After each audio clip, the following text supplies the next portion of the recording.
ഉള്ളിൽ തുള്ളും ഈ ഷാമ്പൈനും ജിന്നും എന്നുള്ളിൽ കോക്ടെയിലായിട്ടും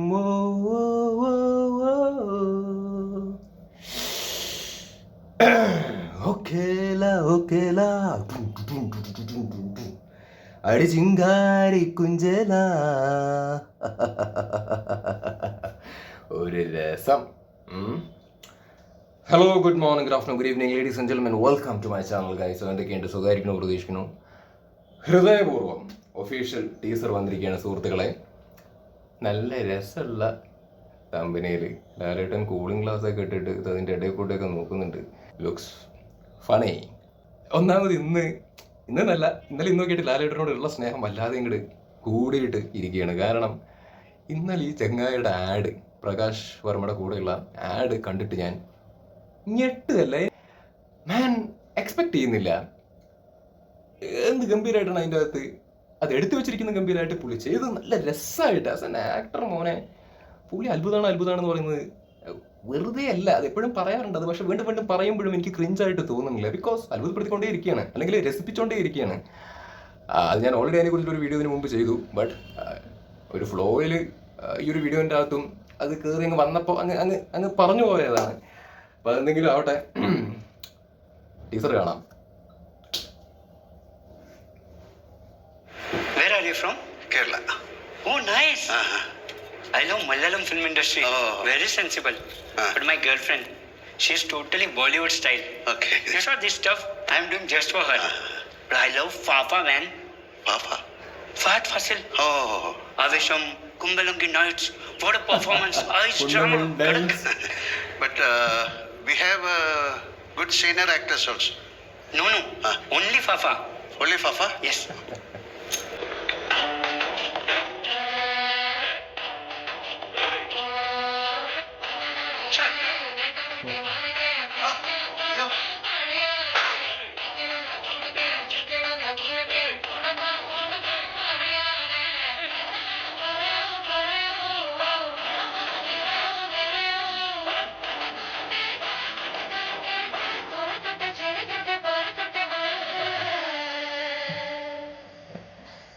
ഹൃദയപൂർവ്വം. ഇത്രേ ഉള്ളൂ അല്ലേ? ഞാനൊരു 1.5 മിനിറ്റൊക്കെ പ്രതീക്ഷിച്ചായിരുന്നു. ഇതാകെ 1 മിനിറ്റും 6 സെക്കൻഡേ ഉള്ളൂ. കുറച്ചും കൂടി ഉണ്ടായിരുന്നെങ്കിൽ എന്തെങ്കിലുമൊക്കെ കൂടുതൽ പറയാൻ കിട്ടിയേനെ. സാരില്ല. അങ്ങനെ ഒരുപാട് നാളുകൾക്ക് ശേഷം സത്യൻ അന്തിക്കാടിൻ്റെ കൂടെ ലാലേട്ടൻ ചേരുന്നു. അപ്പോൾ let's wait for the movie. I am excited. ഇത് അത്യാവശ്യം നല്ലൊരു സിനിമയായിരിക്കുമെന്ന്, അത്യാവശ്യം നല്ലൊരു സിനിമയായിരിക്കുമെന്ന് പ്രതീക്ഷിക്കുന്നു. പിന്നെ ഞാൻ തുടരും സിനിമയെക്കുറിച്ചൊക്കെ സംസാരിക്കുന്ന സമയത്ത് സെയിം പറഞ്ഞൊരു കാര്യം തന്നെയാണ് ഇവിടെ വീണ്ടും പറയാം. തുടരും ഗംഭീര സിനിമയായിരുന്നല്ലോ. തുടരും ഇറങ്ങുന്നത് വരെ ലാലേട്ടനെ ഒരു നേര് കിട്ടി, അത് നല്ലൊരു സിനിമയാണ്. പക്ഷെ അതല്ലാതെ ഒരുപാട് ട്രോളുകൾ പുള്ളിക്ക് നേരെ വരുന്നു, അല്ലെങ്കിൽ നല്ല സിനിമകൾ ഉണ്ടാവുന്നില്ല, ഒരുപാട് ക്രിറ്റിസിസംസ് പുള്ളി നേരിടേണ്ടി വരുന്നു. അപ്പം അങ്ങനെയൊക്കെ ഇരിക്കുകയായിരുന്നു ലാലേട്ടൻ. ഗ്രാഫ് ഇങ്ങനെ അടി പോയിട്ടിരിക്കുന്ന ഒരു അവസ്ഥയായിരുന്നു. അപ്പം അങ്ങനെയൊക്കെ ഇരിക്കുന്ന സമയത്താണ് തുടരും വരുന്നത്. തുടരും അത്ഭുതപ്പെടുത്തി. എന്താ പറയുക, എല്ലാം ഉണ്ടല്ലോ അതിൻ്റെ അകത്ത്. മൊത്തത്തിൽ ഒരു സദ്യ വിളമ്പിയ പോലൊരു അവസ്ഥയായിരുന്നു തുടരും സിനിമ കണ്ടുകൊണ്ടിരിക്കുന്ന സമയത്ത് നമുക്ക് കിട്ടിയത്. എല്ലാം ഉണ്ട്. എന്താ പറയുക, ഫാമിലി, മാസിന് മാസ്, തമാശയ്ക്ക് തമാശ, എല്ലാം കൊണ്ടൊരു പാക്കേജ്. വയ്യാതിരുന്ന അമ്മച്ചിമാരെ വരെ വീണ്ടും തിയേറ്ററിലേക്ക് കൊണ്ടുവന്നൊരു സിനിമ, ഒരു ഗംഭീര സിനിമ. ലാലേട്ടൻ ഇങ്ങനെ ഇരിക്കേണ്ടി വന്നോടത്തുനിന്ന് ഇങ്ങനെ കയറി ഇങ്ങനെ ഞെരുപ്പിൽ നിന്ന, അല്ലെങ്കിൽ അങ്ങനെ നിർത്തിയൊരു സിനിമ. അപ്പോൾ ആ സിനിമയ്ക്ക് ശേഷം വരുന്നൊരു സിനിമയാണ് ഹൃദയപൂർവ്വം. അതങ്ങനെ ഒരു സിനിമയാണെങ്കിൽ ഇത് ഒരു സിനിമയായിരിക്കുമെന്ന് ഞാൻ വിശ്വസിക്കുന്നു. അപ്പം ഞാൻ ആ തുടരുന്ന സിനിമയെക്കുറിച്ച് സംസാരിക്കാൻ തന്നെ പറഞ്ഞിട്ടുണ്ടായിരുന്നു. ഹൃദയപൂർവ്വം ഞാൻ വിശ്വസിക്കുന്നു നല്ലൊരു സിനിമയായിരിക്കുന്നു. വിശ്വാസം എന്നല്ല, ഉറപ്പിച്ച് ഞാൻ വിചാരിക്കുകയാണ് നല്ലൊരു സിനിമയായിരിക്കുന്നത്. എന്തായാലും സത്യൻ അന്തിക്കാട് വെറുതെ ലാലേട്ടനെ വെച്ചിട്ട് ഒരുപാട് നാളുകൾക്ക് ശേഷം കൊണ്ടുവരേണ്ട കാര്യമില്ല എന്ന് ഞാൻ വിശ്വസിക്കുന്നു. അപ്പോൾ let's wait for the magic. ഹൃദയപൂർവ്വം. ഏതായാലും ടീസർ മാത്രം കണ്ടിട്ട് എനിക്ക് ആക്ച്വലി ഒന്നും മനസ്സിലായില്ല. എന്താണ് പരിപാടി, ഈ സിനിമയുടെ കോണ്ടന്റ് എന്താ പരിപാടി ഒന്നും അറിയില്ല. അത് ഫൺ ടീസർ. രസമായിരുന്നു, നല്ല രസമുള്ളൊരു ടീസർ. പക്ഷെ ഫാമിലി ഡ്രാമ കാറ്റഗറിയിൽ വരുന്നൊരു സിനിമയല്ലേ. സോ എന്തെങ്കിലുമൊക്കെ കാര്യമായിട്ടുള്ളൊരു കണ്ടന്റ് കൂടി ഇതിൻ്റെ അകത്ത് ഉണ്ടാവുമെന്ന് പ്രതീക്ഷിക്കുന്നു. സോ ആ ഒരു പ്രതീക്ഷയോട് കൂടിയിട്ട് നമുക്ക് കാത്തിരിക്കാം. ഓഫ് കോഴ്സ് പ്രതീക്ഷയോടുകൂടി കാത്തിരിക്കുന്നതിൽ പ്രത്യേകിച്ച് തെറ്റൊന്നുമില്ല. അപ്പോൾ ചില ആൾക്കാർ പറയും അമിത പ്രതീക്ഷ, ബട്ട് എനിക്ക് വിശ്വാസമുണ്ട് മേ ബി തുടരും സിനിമയ്ക്ക് ശേഷം ലാലേട്ടൻ്റെ വരുന്നൊരു സിനിമ ആയതുകൊണ്ടായിരിക്കും എനിക്ക് പ്രതീക്ഷയുണ്ട്. എനിക്ക് എൻ്റെ കാര്യമേ പറയാൻ പറ്റുമോ, അത് ഞാൻ പറയും. എനിക്ക് വിശ്വാസമുണ്ട്. സോ ഒരു ബ്യൂട്ടിഫുൾ ആയിട്ടുള്ള ഒരു സത്യൻ അന്തിക്കാട് ലാലേട്ടൻ മാജിക് ആയിരിക്കും നമുക്ക് സ്ക്രീനിൽ കിട്ടുക എന്ന് വിശ്വാസത്തോടെ പ്രതീക്ഷയോട് കൂടിയിട്ട് കാത്തിരിക്കാം. Okay, bye, see you. ഇടയിൽ ലാലേട്ടൻ്റെ കണ്ണപ്പയൊക്കെ വന്നു. അത് ലാലേട്ടൻ്റെ അല്ല, അത് ഞാൻ അങ്ങനെ കൺസിഡർ ചെയ്യുന്നില്ല. ഞാൻ പോയി കണ്ടിട്ട് പോലും ഇല്ല കണ്ണപ്പ. അതെനിക്ക് നിർബന്ധമായിരുന്നു.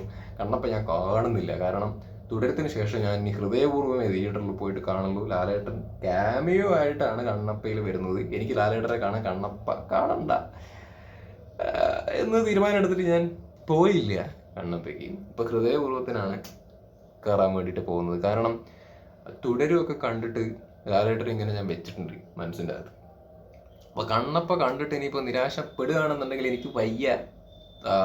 ആ ഒരു തുടരത്തിൽ കണ്ട ആ ഒരു ഇമേജിൽ നിന്ന് മാറ്റി കണ്ണപ്പയെ പ്ലേസ് ചെയ്യാൻ എനിക്ക് വയ്യാത്തതുകൊണ്ടാണ് ഞാൻ എൻ്റെ അവസാനം ലാലേട്ടൻ്റെ കണ്ട പടം തുടരുമായിട്ട് അവിടെ ഇരിക്കട്ടെ. ഇനി അടുത്തൊരു നല്ല സിനിമ ഹൃദയം വരുമ്പോൾ ഹൃദയപൂർവ്വം വരുമ്പോൾ കാണാം എന്നുള്ളൊരു തീരുമാനത്തിലേക്ക് എത്തിയത്. അപ്പം ശരി, നമുക്ക് ട്രെയിലർ വരട്ടെ. ട്രെയിലറും റിയാക്ട് ചെയ്ത് അതിനുശേഷം സിനിമ ഇറങ്ങി പോയി കണ്ടിട്ട് അതിനും നല്ല അഭിപ്രായം പറയാൻ വേണ്ടിയിട്ട് സാധിക്കട്ടെ.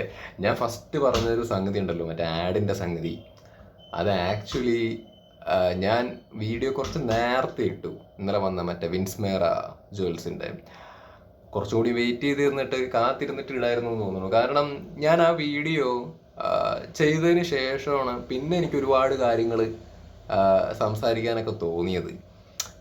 അത് എടുത്ത് ചെയ്ത സമയത്ത് ലിമിറ്റഡ് ആയിപ്പോയി.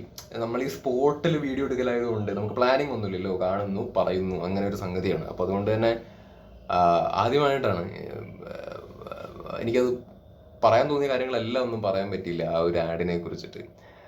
ഈ ഒരു വീഡിയോൻ്റെ അകത്ത് ഇപ്പോൾ പറഞ്ഞു കഴിഞ്ഞാൽ അത് റിലവൻ്റ് ആവും, ബട്ട് സ്റ്റിൽ ഞാൻ പറയാൻ ആഗ്രഹിക്കുന്നു. ഈ ലാലേട്ടനെ ഈ അത്ഭുതം എന്നുള്ള രീതിയിൽ പറയുന്നത് എന്നെ സംബന്ധിച്ചിടത്തോളം കാര്യം പറയുന്നത്, പുള്ളി ഗംഭീര ഒരു ആക്ടർ ആയതുകൊണ്ടോ അല്ലെങ്കിൽ അങ്ങനെയൊന്നുമല്ല. പുള്ളിയുടെ ടാലൻറ്റ് നോക്കിയിട്ട് അങ്ങനെയല്ല ഞാൻ ആക്ച്വലി പറയുന്നത്. ഓഫ് കോഴ്സ് പുള്ളി ഗംഭീര ആക്ടറാണ്, വേറെ ലെവൽ മനുഷ്യനാണ്, ആ രീതിയിലൊക്കെ അത്ഭുതം തന്നെയാണ്. പക്ഷേ ഞാൻ പുള്ളിനെ ഒരു അത്ഭുതമായിട്ട് കൺസിഡർ ചെയ്യുന്നതിൻ്റെ കാര്യം എന്താ വെച്ച് കഴിഞ്ഞാൽ മെയിനായിട്ട് പുള്ളിയുടെ ഒരു അപ്രോച്ചാണ് ടുവേർഡ്സ് തിങ്സ്. പല കാര്യങ്ങളിലും പുള്ളിയുടെ ഒരു അപ്രോച്ച് ഉണ്ട്. ഹാപ്പി ആയിട്ട് ഇരിക്കാൻ ആഗ്രഹിക്കുന്ന ഒരു മനുഷ്യൻ, അല്ലെങ്കിൽ വളരെ സിമ്പിളായിട്ട് എന്താ പറയുക ഇപ്പോൾ മറ്റേ ക്യാമറ കൊണ്ട് നടക്കുന്ന ആൾക്കാരൊക്കെ മൂപ്പരുടെ കണ്ണ് കൊണ്ടുപോയി കൂത്തിയിട്ടാണെങ്കിലും പുള്ളി എന്താ മോനെ എന്നൊക്കെ ഉള്ളൊരു മൂഡിലൊക്കെയാണ് മൂപ്പർ ആക്ച്വലി എടുത്തത്. അപ്പോൾ അങ്ങനെയൊക്കെ ഒരു എന്താ പറയുക ഒരു രീതികൾ ഉണ്ടാവുക, അല്ലെങ്കിൽ അങ്ങനെയൊക്കെ ജീവിച്ച് പോകാൻ വേണ്ടിയിട്ട് പറ്റുക എന്ന് പറയുന്നതേ, അതായത് ദേഷ്യമൊന്നും വരാതെ. ഒരുപാട് ആൾക്കാർ പറഞ്ഞിട്ടുള്ള കാര്യമാണ് അങ്ങനെ ദേഷ്യം വരവ് കുറവാന്നുള്ളത്. അപ്പോൾ ദേഷ്യം വരാതെ, അല്ലെങ്കിൽ ക്ഷമയോടുകൂടി, അല്ലെങ്കിൽ ഇങ്ങനെ സിമ്പിളായിട്ട് കാര്യങ്ങൾ എടുക്കുക, അല്ലെങ്കിൽ ഈ ആനയ്ക്ക് ആനയുടെ വലിപ്പറിയില്ല എന്ന് പറയുന്നൊരു സംഗതിയൊക്കെ ഉണ്ടല്ലോ. അങ്ങനെയാണ് ഒന്നാമത് പുള്ളി ഭയങ്കര ടാലൻറ്റഡ് ആണ്, ഒരുപാട് ആൾക്കാർ ഇഷ്ടപ്പെടുന്ന ഒരാളാണ്, കാശുണ്ട്. അപ്പോൾ ആളുകൾക്കൊരു പരിധി വരെയൊക്കെ ഒരു ഇതുണ്ടാവില്ലേ അല്ലേ, ഞാൻ ഇന്ന ആളാണ്, എനിക്ക് എന്നെ ആൾക്കാർ ഇത്രയും, അതൊന്നും പുള്ളിക്ക് ആക്ച്വലി ഇല്ലെന്നേ. അപ്പോൾ പുള്ളി ഇങ്ങനെ നടക്കുകയാണ് സുഖമായിട്ട്, ഇങ്ങനെ ഒരു രസമായിട്ട്. രസം എന്നുള്ളൊരു വാക്കാണ് ഞാൻ ഉപയോഗിക്കുന്നത്. ജീവിതം ആസ്വദിക്കുക എന്നൊക്കെ പറയുന്ന രീതിയിൽ മുമ്പിൽ ഇങ്ങനെ പോവുക. അപ്പം എനിക്ക് പുള്ളിയോടൊരു വല്ലാത്തൊരു സ്നേഹവും അല്ലെങ്കിൽ അങ്ങനെയൊക്കെ തോന്നും. നമ്മൾ യെസ് ഓഫ് കോഴ്സ് മമ്മൂട്ടി ഫാനാണ്, പക്ഷെ ലാലേട്ടനോട് ഈ ഒരു സ്നേഹം തോന്നുന്നതിൻ്റെ ഒരു റീസൺ എന്താണെന്ന് വെച്ച് കഴിഞ്ഞാൽ ലാലേട്ടൻ്റെ ഈ ഒരു ക്യാരക്ടറാണ്, ഒരു ബേസിക് ക്യാരക്ടറാണ്. എനിക്ക് ഇപ്പോൾ ഞാൻ പലപ്പോഴും പുള്ളിയുടെ സിനിമകൾ ഇറങ്ങുന്ന സമയത്ത് ക്രിട്ടിസൈസ് ചെയ്തിട്ടുണ്ട്. പക്ഷെ ചെയ്യുമ്പോൾ പോലും എന്താ പറയുക, ഒരു മിതത്തിൽ ചെയ്യാനാണ് എനിക്ക് തോന്നിയിട്ടുള്ളത്. കാരണം പുള്ളി ആയ കാലത്ത് ചെയ്തു വെച്ച കുറേ സാധനങ്ങളുണ്ട്. ഇപ്പോഴും ആയ കാലം തന്നെയാണ്. പക്ഷെ അന്നത്തെ കാലത്ത് പുള്ളി ചെയ്തു വെച്ച കുറേ സാധനങ്ങളൊക്കെ നമ്മുടെ മനസ്സിൻ്റെ അകത്ത് ആക്ച്വലി ഇരിക്കുന്നുണ്ട്. അപ്പോൾ അത് ഉള്ളത് കൊണ്ട് തന്നെ പല സിനിമകളും മോശമായി പോകുമ്പോൾ, ക്യാരക്ടർ മോശമായി പോകുന്ന സമയത്ത് അത് മനസ്സിലുള്ളതുകൊണ്ട് തന്നെ പലതും എടുത്തു പറയാൻ ഭയങ്കരമായിട്ട് ലിമിറ്റേഷൻസ് എനിക്കുണ്ടാവാറുണ്ട്. ബിക്കോസ് നമുക്ക് ഒരാളോട് വല്ലാത്തൊരു ഇഷ്ടമൊക്കെ കൂടുന്ന സമയത്ത് നമുക്ക് ചില കാര്യങ്ങൾ ഒരു ലിമിറ്റിൽ പറയാനേ തോന്നുള്ളൂ. എൻ്റെ കാര്യം ഞാൻ പറയുന്നത് അങ്ങനെയാണ് ആക്ച്വലി. പക്ഷേ ഓഫ് കോഴ്സ് ക്രിട്ടിസൈസ് ചെയ്യേണ്ടത് ക്രിട്ടിസൈസ് ചെയ്തിട്ടുണ്ട് കേട്ടോ, ഇല്ല എന്നല്ല.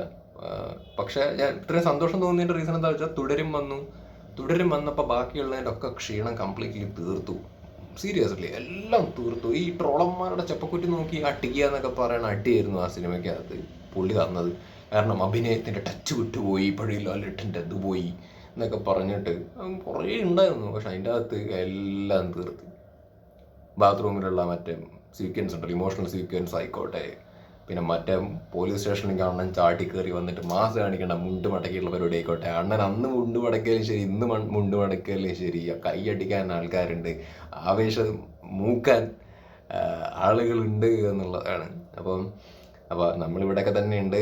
ടച്ചും കിച്ചൊന്നും വിട്ടുപോയിട്ടുള്ള ട്രോളന്മാരെ പോയി പണി കഴിക്കോ എന്ന് പറഞ്ഞ ഒരു സിനിമയായിരുന്നു തുടരും. അതിനാദ്യം നന്ദി പറയേണ്ടത് തരുൺ മൂർത്തിക്ക് തന്നെയാണ്. കാരണം ഞാൻ ആലോചിച്ച് നോക്കുമായിരുന്നു, തരുൺ മൂർത്തി ആ പടം ചെയ്തിരുന്നില്ല എന്നുണ്ടെങ്കിൽ എനിക്കറിയില്ല എപ്പോഴാണ് ലാലേട്ടൻ അതുപോലൊരു പടം കിട്ടുക എന്നുള്ളത് നമുക്ക് പറയാൻ പറ്റില്ല. ബിക്കോസ് ഒന്ന് ആലോചിച്ച് നോക്കൂ, ആകെ ആ സമയത്ത് വന്നത് നേര് മാത്രമാണ്. പിന്നെ വന്ന സിനിമകളൊക്കെ ആണെങ്കിൽ ലാലേട്ടൻ്റെ ആ ഒരു പൊട്ടൻഷ്യൽ കംപ്ലീറ്റ്ലി പുറത്തേക്ക് കൊണ്ടുവരാൻ പറ്റുന്ന തരത്തിലുള്ള സിനിമകളൊന്നും അല്ല ഇടയിൽ വന്നിട്ടുള്ളത് ആസ് എൻ ആക്ടർ എന്നുള്ള രീതിയിൽ. അപ്പോൾ ഞാൻ ആലോചിച്ച് നോക്കരുത്, തരുൺ മൂർത്തി ചെയ്തില്ലെങ്കിൽ പിന്നെ ആര് ലാലേട്ടനെ ആ ലെവലിലൊക്കെ അവതരിപ്പിക്കും എന്നുള്ള രീതിയിൽ ഒരു ചിന്ത ഉണ്ടായിരുന്നു. അതിനെക്കുറിച്ചിട്ടൊക്കെ ഇപ്പോൾ പറയണതല്ല, ഇപ്പോൾ വീഡിയോന് വേണ്ടി പറയുന്നതല്ല. എൻ്റെ പഴയ വീഡിയോസ് ലാലേട്ടനുമായിട്ട് ബന്ധപ്പെട്ടുള്ള എടുത്ത് നോക്കിക്കഴിഞ്ഞാൽ തന്നെ അറിയാൻ വേണ്ടിയിട്ട് പറ്റും. ഞാൻ പറഞ്ഞിട്ടുണ്ട്, ആരെങ്കിലും ഒന്ന് ലാലേട്ടൻ്റെ പൊട്ടൻഷ്യൽ ഒന്ന് മനസ്സിലാക്കിയിട്ട് ഒന്ന് സ്ക്രിപ്റ്റ് എഴുതി ഒന്ന് പുള്ളിയെ കൊണ്ട് ചെയ്യിപ്പിക്കുക, എജാതി നടനാണ് എന്നാൽ പല വീഡിയോസിൻ്റെ അകത്തും പറഞ്ഞിട്ടുണ്ട്. അപ്പോൾ നമ്മൾ ഈ വീഡിയോയ്ക്ക് വേണ്ടി പറയുന്നതല്ല. അപ്പോൾ നമ്മൾ അങ്ങനെയൊക്കെയുള്ളൊരു ചിന്തയിൽ ഇരിക്കുമ്പോഴാണ് തുടരും തരുൺ മൂർത്തി സമ്മാനിച്ചത്. അപ്പോൾ ഏറ്റവും കൂടുതൽ നന്ദി പറയേണ്ടത് എന്താ പറയുക, തരുൺ മൂർത്തിയോടാണ്. ബിക്കോസ് ഇപ്പോൾ ഈ വീഡിയോയിൽ ഇരുന്നിട്ട് ഇത്രയും പോസിറ്റീവായിട്ട് സംസാരിക്കാൻ തോന്നുന്നതിൻ്റെ, സത്യനന്ദിക്കാടിൻ്റെ സിനിമ വരുന്ന സമയത്ത് നമുക്ക് ലാലേട്ടനോടുള്ളൊരു പ്രതീക്ഷ കയറുന്നതിൻ്റെ പ്രധാന റീസൺ, അങ്ങനെ ഒരു പ്രതീക്ഷ ഉള്ളിൽ വരാനുള്ള റീസൺ ഇട്ട് തന്നത് ശരിക്കും തരുൺ മൂർത്തിയാണ് എന്ന് പറയാനാണ് എനിക്ക് ആക്ച്വലി ഇഷ്ടം. കാരണം തുടരത്തിന് ശേഷം വരാൻ വേണ്ടി പോകുന്ന സിനിമയായതുകൊണ്ട് തന്നെ, ലാലേട്ടനെ നമ്മൾ അങ്ങനെ മനസ്സിൻ്റെ അകത്ത് വെച്ചിട്ടുള്ളതായതുകൊണ്ട് തന്നെ ആ ഒരു ഹൃദയപൂർവ്വത്തിന് വേണ്ടിയിട്ടുള്ള കാത്തിരിപ്പ് ഭംഗി കൂട്ടുന്നുണ്ട്. അപ്പോൾ ഇത്ര പറയാനുള്ളൂ. ശരി എന്നാൽ ഓക്കെ. 13 മിനിറ്റ് ആയോ വൈകി.